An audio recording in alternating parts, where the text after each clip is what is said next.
Depuis que je suis petite, une maison pour moi c'était rond, c'était pas carré ou rectangle, voilà, c'est comme ça. Donc déjà l'espace rond. C'est une maison ronde accrochée au mont Tarar, bien loin des steppes mongoles. La yourte a pourtant séduit Sophie et Laurent, notamment par son aspect écolo. Alors elle est écolo plus au niveau du peu de matériaux qu'il faut pour la réaliser. Par contre effectivement il y a quelques matériaux qui ne le sont pas.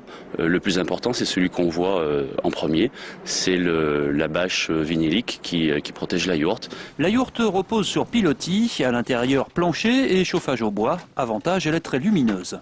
Entre le dôme que l'on voit au-dessus qui fait à peu près 1,80 m et puis toutes les baies vitrées que l'on a, on n'a vraiment pas besoin d'utiliser beaucoup d'électricité pour l'éclairage.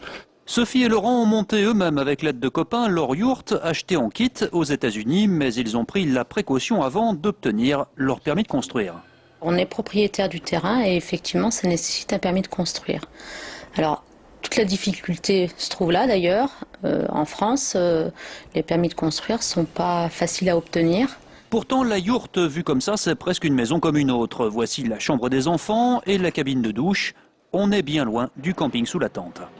Ah oui, c'est une vraie cuisine équipée avec un lave-vaisselle, une cuisinière, un four, frigo, tout ce qu'il faut pour une vie moderne. On a choisi de vivre dans une yourte, mais on ne veut pas revenir à l'âge de pierre. Par sa forme ronde, la yourte résiste très bien au vent et aux intempéries. Même si les murs ne sont pas en dur, l'assemblage est très malin. Quand on pose la structure, on commence par mettre les portes. Ensuite, on met ce treillis, ce lattis, qui est d'ailleurs en douglas. Tout le bois de la yourte est en douglas. Et puis, on va venir mettre ce câble-là, qui est un peu le câble magique, puisque c'est lui qui va tenir toute la yourte. Et on va venir ensuite emmancher toute la charpente sur ce câble-là.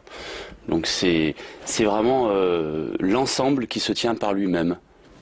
Question longévité, il faut, paraît-il, changer la bâche tous les 20 ans. Enfin, il y a l'argument du prix. Environ 70 000 € la yourte, livrée et installée, pour 85 mètres carrés habitables avec mezzanine.